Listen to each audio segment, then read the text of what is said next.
ಎರಡನೇ ಸುದ್ದಿ ಕಡೆಗೆ ಹೋಗೋಣ. ಗಲಾಟೆ ನಂತರ ನಿಷೇಧಾಜ್ಞೆ ನೋಡಿ. ಕೆಡಿಪಿ ಸಭೆ ನಡೆಯುವಂಥದ್ದು ಆಯಾ ಜಿಲ್ಲೆಗಳ ಅಭಿವೃದ್ಧಿ ವಿಚಾರಗಳ ಬಗ್ಗೆ ಚರ್ಚೆ ನಡೆಸೋದಕ್ಕೆ. ಆದರೆ ಇಲ್ಲಿ ನಡೆದಿರುವಂಥದ್ದು ವೈಯಕ್ತಿಕವಾಗಿರ್ತಕ್ಕಂತಹ ವಾಗ್ದಾಳಿ, ವೈಯಕ್ತಿಕವಾಗಿರ್ತಕ್ಕಂಥ ಗಲಾಟೆ. ಒಬ್ರು ಇನ್ನೊಬ್ಬರ ಏನು ಶಾಸಕರ ಮೇಲೆ ಹೊಡೆದೇ ಬಿಡೋಣ ಅನ್ನೋ ರೀತಿಯಲ್ಲಿ ಹೋಗಿ ಅವ್ರ ಕೈ ಹಿಡ್ಕೊಂಡು ಇನ್ನೇನು ಬಾರಿಸಿ ಬಿಡೋಣ ಅನ್ನೋಂಥ ರೀತಿಯಲ್ಲಿ MLC ಕೈ ಎತ್ತಿದ್ದಾರೆ. ಇಂಥದ್ದೊಂದು ಘಟನೆ ನಡೆದಿರುವಂಥದ್ದು ಬೀದರ್ನಲ್ಲಿ ನಡೆದಿರುವಂತಹ ಕೆಡಿಪಿ ಸಭೆಯಲ್ಲಿ.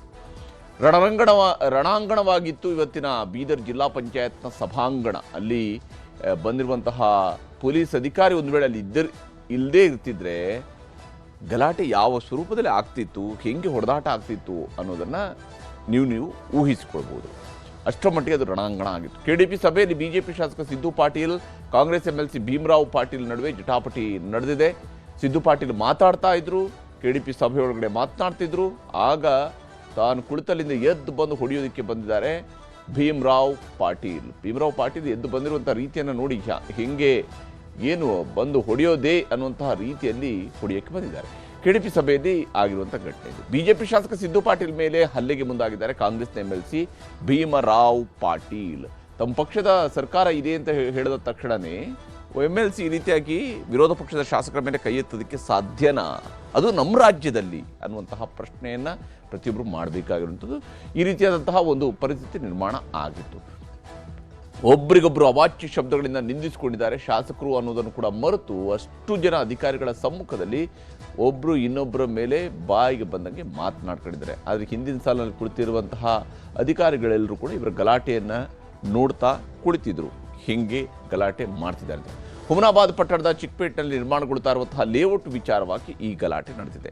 ಇದು ಯಾವುದೇ ಅಭಿವೃದ್ಧಿ ವಿಚಾರಗಳ ವಿಷಯದಲ್ಲಿ ಶಾಸಕರೇನೋ ತಪ್ಪು ಮಾತನಾಡಿದ್ದಾರೆ ಅಂತೇಳಿ ಕಾಂಗ್ರೆಸ್ MLC ಹೊಡೆಯಕ್ಕೆ ಬಂದಿರೋದಲ್ಲ, ಬದಲಿಗೆ ಅಕ್ರಮ ಲೇಔಟ್ ಆಗಿದೆ ಅಂತ ಹೇಳುವಂಥ ಪ್ರಶ್ನೆ ಎತ್ತಿದ್ದಕ್ಕೆ ಆ ಅಕ್ರಮ ಲೇಔಟ್ನ ಪಾಲುದಾರ ಅಂತ ಇದೇ MLCಯ ಮೇಲೆ ಆರೋಪ ಇದೆ. ಹುಮನಾಬಾದ್ ಸರ್ವೆ ನಂಬರ್ 204 ಮತ್ತು 250 ಅರಣ್ಯ ಇಲಾಖೆ ಜಾಗದಲ್ಲಿ ಒತ್ತುವರಿ ಆಗಿದೆ ಅನ್ನುವಂತಹ ಆರೋಪ ಮತ್ತು ಈ ಆರೋಪಕ್ಕೆ ಸಂಬಂಧಪಟ್ಟಂತೆ ಮುಂದುವರೆದು ಇರುವಂಥದ್ದು ಚಿಕ್ಕಪೇಟೆ ಸರ್ವೆ ನಂಬರ್ 30, 31 ಮತ್ತು 34ರಲ್ಲಿ ಲೇಔಟ್ ನಿರ್ಮಾಣ ಆಗ್ತಾ ಇದೆ. ಅದರಲ್ಲಿ ಅಕ್ರಮ ಆಗಿದೆ, ಜಮೀನು ಒತ್ತುವರಿ ಆಗಿದೆ ಅನ್ನುವಂತಹ ಆರೋಪವನ್ನು ಶಾಸಕ ಸಿದ್ದು ಪಾಟೀಲ್ರು ಮಾಡಿದ್ದಾರೆ. ಲೇಔಟ್ ನಿರ್ಮಾಣದಲ್ಲಿ ಕಾಂಗ್ರೆಸ್ MLC ಭೀಮರಾವ್ ಪಾಟೀಲ್ ಪಾರ್ಟ್ನರ್ಶಿಪ್ ಬಗ್ಗೆಯೂ ಕೂಡ ಆಕ್ಷೇಪವನ್ನು ಎತ್ತಿದ್ದಾರೆ. ಯಾಕಂದರೆ ಅಲ್ಲಿ MLC ಭೀಮರಾವ್ ಪಾಟೀಲ್ರು ಪಾರ್ಟ್ನರ್ಶಿಪ್ ಅನ್ನು ಹೊಂದಿದ್ರು ಅನ್ನುವಂಥ ಆರೋಪವನ್ನು ಇಲ್ಲಿ ಸಿದ್ದು ಪಾಟೀಲ್ರು ಮಾಡಿದ್ದಾರೆ. ಈ ಒಂದು ಲೇಔಟ್ಗೆ ಸಂಬಂಧಪಟ್ಟಂತೆ ಯಾವಾಗ ತನ್ನ ವಿಚಾರಕ್ಕೆ ಬಂದರೂ ಆಗ ತಾಳ್ಮೆ ಕಳ್ಕೊಂಡು ಬಿಟ್ಟಿದ್ದಾರೆ. ಇದ್ದಿದ್ದನ್ನು ಇದ್ದಂಗೆ ಹೇಳಿದಾಗ ಎದ್ದು ಬಂದು ಎದೆಗೆ ಹೋದ್ನಂತೆ. ಆ ಥರದ ಪರಿಸ್ಥಿತಿ ಇಲ್ಲಿ ಇತ್ತು. ಆ ಗಾದೆಯ ರೀತಿಯಲ್ಲಿ ಇಲ್ಲಿ ನಡೆದಿದೆ. ಇವರು ಏನು ಹೇಳಿದರೆ ಹೇಳಿದ ತಕ್ಷಣ ಅವ್ರಿಗೆ ಎದ್ದು ಬಂದು ಇನ್ನೇನು ಹೊಡೆದೇ ಬಿಡುವುದು ಅನ್ನೋಂಥ ರೀತಿಯಲ್ಲಿ ಬಂದು ಕೈ ಎತ್ತಿದ್ದಾರೆ. ಕಳೆದ ಕೆಡಿಪಿ ಸಭೆಯಲ್ಲಿ ಸಚಿವರನ್ನ ಶಾಸಕ ಸಿದ್ದು ಪಾಟೀಲ್ರು ಪ್ರಶ್ನೆ ಮಾಡಿದ್ರು. ಆದರೆ ಅದಕ್ಕೆ ಸಮರ್ಪಕವಾದಂಥ ಉತ್ತರ ಅಧಿಕಾರಿಗಳಿಂದ ಆವಾಗ ಸಿಕ್ಕಿರಲಿಲ್ಲ. ಅಧಿಕಾರಿಗಳ ಉತ್ತರ ಸರಿಯಿಲ್ಲ ಅಂತ ಇವತ್ತಿನ ಸಭೆಯಲ್ಲಿ ಶಾಸಕ ಸಿದ್ದು ಪಾಟೀಲ್ರು ಮತ್ತೆ ಅದನ್ನು ಮರುಪ್ರಶ್ನೆಯನ್ನು ಹಾಕಿದ್ದಾರೆ. ಏನಿದು ಅನ್ನುವಂಥದ್ದನ್ನು ಪ್ರಸ್ತಾಪಿಸಿದ್ದಾರೆ. ಯಾವಾಗ ಎರಡನೇ ಬಾರಿ ಮಾತನಾಡಿದ್ರು ಭೀಮರಾವ್ ಪಾಟೀಲ್ರು ತಾಳ್ಮೆ ಕಳ್ಕೊಂಡಿದ್ದಾರೆ. ಸಿದ್ದು ಪಾಟೀಲ್ ಪ್ರಶ್ನೆಗೆ ಸಚಿವರ ಬದಲು MLC ಭೀಮರಾವ್ ಪಾಟೀಲ್ ಕುಳಿತಲ್ಲಿಂದಲೇ ಉತ್ತರ ಕೊಡೋದಕ್ಕೆ ಶುರು ಮಾಡಿದ್ರು. ಯಾವಾಗ ಇವರು ಸಿದ್ದು ಪಾಟೀಲ್ರು ಈ ವಿಚಾರವನ್ನು ಪ್ರಸ್ತಾಪಿಸ್ತಿದ್ರು ಆ ಸಂದರ್ಭದಲ್ಲಿ ಆಗ ಸಚಿವರನ್ನ ಕೇಳಿದರೆ ನೀವ್ಯಾಕೆ ಹೇಳ್ತೀರಾ ಅಂತ ಹೇಳಿ ಹುಮನಾಬಾದ್ ಶಾಸಕ ಸಿದ್ದು ಪಾಟೀಲ್ ಆಕ್ಷೇಪವನ್ನು ಎತ್ತಿದ್ದಾರೆ. ನೀವ್ಯಾಕೆ ಹೇಳ್ತೀರಿ, ಸಚಿವರು ಉತ್ತರ ಕೊಡ್ತಾರೆ ಅಂತ ಹೇಳಿದ್ದಾರೆ.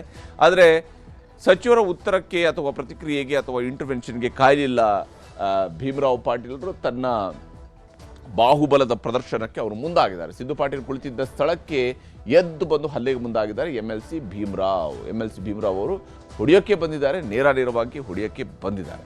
ಅಷ್ಟರ ಮಟ್ಟಿಗೆ ನಡೆದಿರುವಂತಹ ಗಲಾಟೆ ಇದು. ಈ ದೃಶ್ಯವನ್ನು ನೋಡಿದ್ರೆ ಗೊತ್ತಾಗುತ್ತೆ ಪರಿಸ್ಥಿತಿ ಹೇಗಿತ್ತು ಅಂತ ಹೇಳಿ.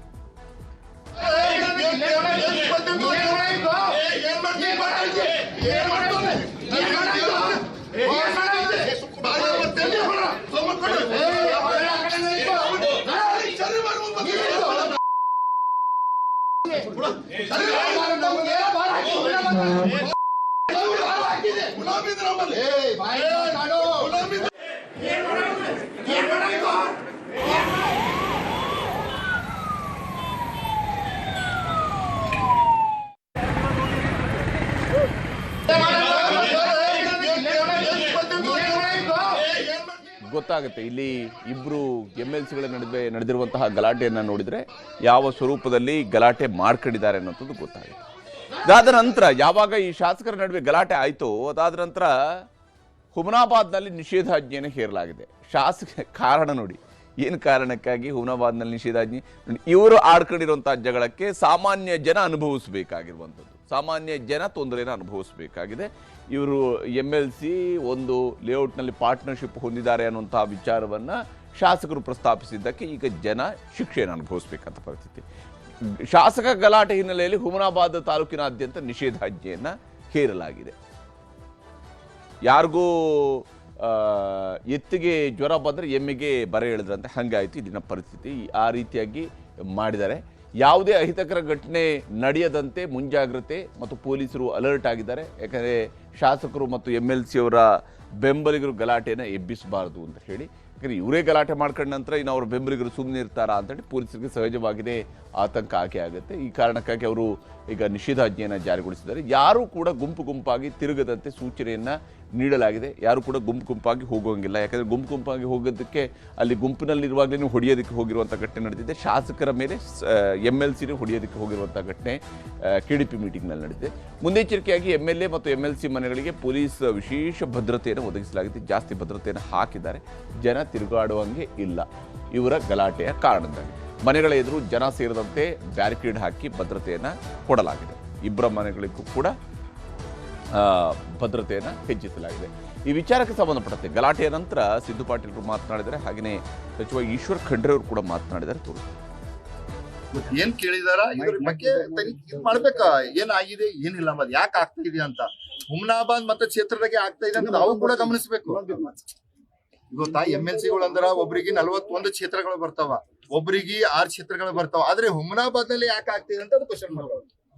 ಅವ್ರಿಗೆ ಹುಮನಾಬಾದ್ ಬಿಟ್ಟು ಯಾವ್ದು ಕೂಡ ಕಾಣ್ತಾ ಇಲ್ಲ. ಹುಮನಾಬಾದ್ ಇಂತ ಯುವಕರು MLA ಆಗೋದು ಅವ್ರಿಗೆ ಪಸಂದಿಲ್ಲ. ಅವ್ರ ಅಣ್ಣದೇರಿ ಆಗ್ಬೇಕು, ಅವ್ರ ತಮ್ಮದೇರಿ ಆಗ್ಬೇಕು, ಅವ್ರ ಮಕ್ಕಳೇ ಆಗ್ಬೇಕು. ಈ ಲಾಸ್ಟಿಗೆ ಅವ್ರ ಮನೆಗೆ ಅವರ ಪ್ರಾಣಿಗಳು ಇದ್ರು ಅದಕ್ಕೆ ಮಾಡ್ತಾರ. ತಾವೆಲ್ಲರೂ ಇವತ್ತು ಗೌರವಯುತವಾಗಿ ಸಹೋದರತ್ವ ಮತ್ತೆ ಸಾಮರಸ್ಯದಿಂದ ಈ ಜಿಲ್ಲೆ ಅಭಿವೃದ್ಧಿಗಾಗಿ ನಾವೆಲ್ಲ ಶ್ರಮ ಮಾಡಬೇಕಾಗ್ತದೆ.